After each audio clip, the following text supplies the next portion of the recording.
Hey YouTube, Ben.o.cichlid here. Thank you so much for tuning in. Today I want to talk with you about a topic that most fish keepers tend to avoid, and it has to do with disasters. And I want to share with you my top three disasters that in the end I really had to own them. And by that what I mean is there was really no one to blame, honestly, except myself. And so these disasters were, they had a good takeaway. There was a learning that occurred, some learning that occurred with these disasters that I still consider today whenever I make moves with my fish. And the first one I want to talk with you about is bringing home some fish from a local fish store, and I put them into quarantine. And what happened was there was a fish that was already in there, and he was a little bit on the bigger side, and he had been quarantined for a little while, and I put the new fish in with that fish. And then I took the fish that had been in quarantine. After spending some time with those new fish, I took that fish out and put him into a tank. And what I did is I transferred some Colomeris that those brand new fish had brought with them to the fish that had been in quarantine. And then I transferred the Colomeris from the quarantine tank to the 100. Then what happened is I started to see changes in the look of the fish. I started to see some markings on their backs, what looked like fin rot, what looked like fungus on the lips, and so I treated it with Pima and Melafix, thinking I had some fin rot going on, and also thinking that I might have had some fighting going on, some lip locking, and that's why there was some damage to one of the fish's lips. So I took the fish that I thought was fighting and moved that fish to at the time, my 135 aquarium. So now what I had done is I had successfully contaminated the 100, and then by moving the fish that I thought was being too aggressive in the 100, I contaminated the 135 gallons. So now I had, not counting the quarantine tank, I had 2 tanks contaminated with Colomeris. And it took me probably a week to actually finally identify what I had on my hands, treating it with Melafix and Pimafix, which did nothing really. And honestly, I've never had any success with those products, with anything really. And so by the time I realized what I had on my hands, and went out and got some what they call gram-negative, an antibiotic that could really treat Colomeris successfully. In my case, the Fritz Mardell product. You can see a picture of it here. This stopped it in its tracks, but by then I had lost 50% of my fish, including some beautiful fish. Some fish that I had grown quite attached to. And Colomeris is very insidious. I mean, sometimes it attacks internally and the fish just tip over and die.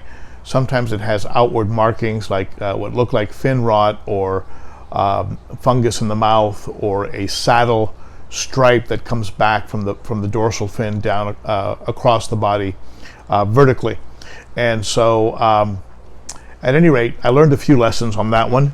The lessons were, of course, never shorten quarantine. Always restart the clock on quarantine when you add new fish to the quarantine tank. So any fish that might have been in quarantine, their clock starts over again if you add new fish to that tank. And never rush the quarantine process. I also learned another valuable lesson.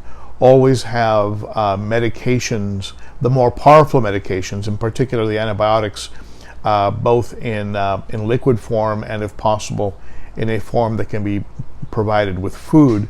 Have those at hand so you can use them instantly. Because when I finally identified what I had, it took me a couple days to get a hold of the medication that I needed, and in those 2 days I lost probably 3-4 additional fish. Every morning I'd wake up and I dreaded going out to the aquarium because I'd find another fish tipped over, stuck to a filter on the bottom of the tank. So that probably ranks number one with my fish tank disasters. And number two would have to be, and for those of you who follow my channel for a long time, you know that I'm a bit obsessed with water movement and surface tension breakup when you have a heavily stocked tank with big fish like the ones behind me, and oxygen being added to the tank through water movement. Certainly in a tank with a sump where you have water trickling through filter media, that water is getting super oxygenated, and in the case of my sump, I even have an air stone down there. So the water in this tank, you notice the fish, they're not working their mouths, they're not moving their mouths in and out, they're not hanging out at the top of the aquarium looking for oxygen. But I had the 60 gallon at one point where the outputs of the canisters were the only real surface movement or tension breakup, source of tension breakup with the water, and I messed with those outputs. I was trying to create a circular motion, in the tank with the water, and so I messed with the outputs. I brought them lower into the tank a bit, and what that did is it made the top of the tank calm, and that sort of sealed the tank. There was no real bad gas out and oxygen in exchange going on, at least not that much. And because I did it right before going to bed, I didn't see the fish gasping. If I'd been awake for a couple more hours, I might have seen fish gasping, and I would have been tipped off that something was wrong. Instead, I woke up the next morning and half a dozen fish, including some that were very special to me, like a beautiful fusco that I had really gotten attached to. They were all tipped over and dead. So that taught me a couple lessons. One, of course, is to always have, especially in a heavily stocked tank, always have oxygen. Always have surface tension breakup in the tank somehow, whether you're using a bubbler or power heads or the outputs of canister filters. Always have some type of breakup, so oxygen can get in and O2 and gases can get out. So that was a both of these I've told you about were very expensive and in some ways very painful lessons that I learned. So in both of those cases, it was on me. We tend to like to point the finger at getting a bad fish, and I did. I got a fish that was infected from a local fish store. But it's on me as the fish keeper to quarantine and to observe those fish before they get added to the show tanks. And even right now, I have a beautiful Malawi hawk that Aristochromis that I picked up from James Largo. Very trusted fish keeper who does not ship fish that have any signs of sickness, and he's in quarantine, and he's going to stay in quarantine for at least a month until I'm completely sure that he is 100% rock solid, and then he'll probably go into the 100 to put on a little size before I can put him in with these monsters behind me here. So at any rate, those are two tank disasters that occurred with me, and they were definitely learning experiences.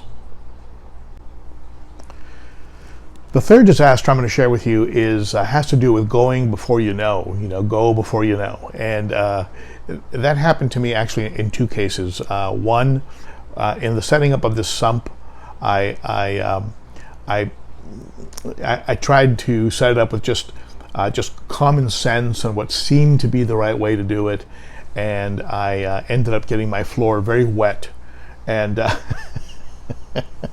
when what I should have done was done a little more research, watched a few more YouTube videos, asked questions of people with sumps, like Dennis Rudell, who helped me out, and people like that, and get some data, gather data, and then really know before I go. And the other know before I go mistake was at the adding of fish to my original cichlid tank.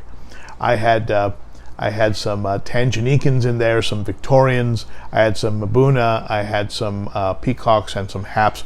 I had a mix of fish, and as those Mabunas became bigger and more territorial, they really started to harass the peacocks, and ultimately I ended up giving up a lot of fish to a local fish store just to keep the peace.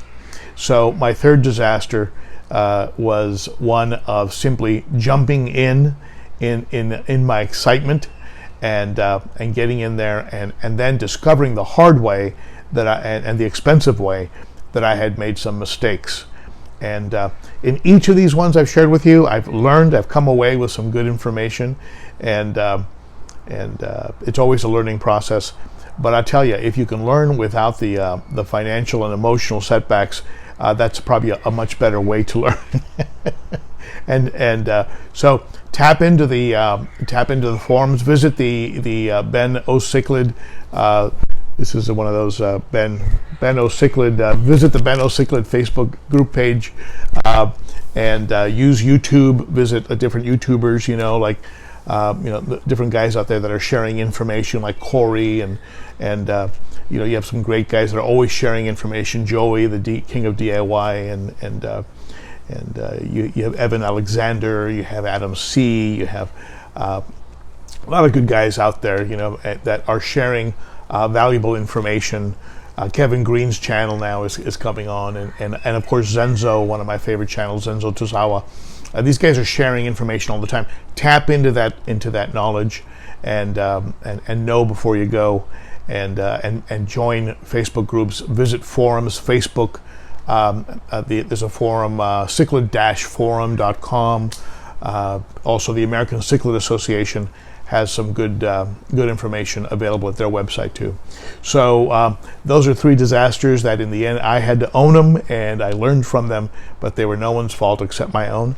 And certainly if you have some disasters that have occurred to you that you would like to share what you learned, and perhaps help someone else get a preemptive, get some information that'll keep them from making the same mistake, share it below, and help us, because we do learn from each other. And do you have a t-shirt yet? If you don't have a t-shirt, what's going on? What's happening? What? You can buy a t-shirt below and help me support my obsession. You can be officially an enabler of my of my disease.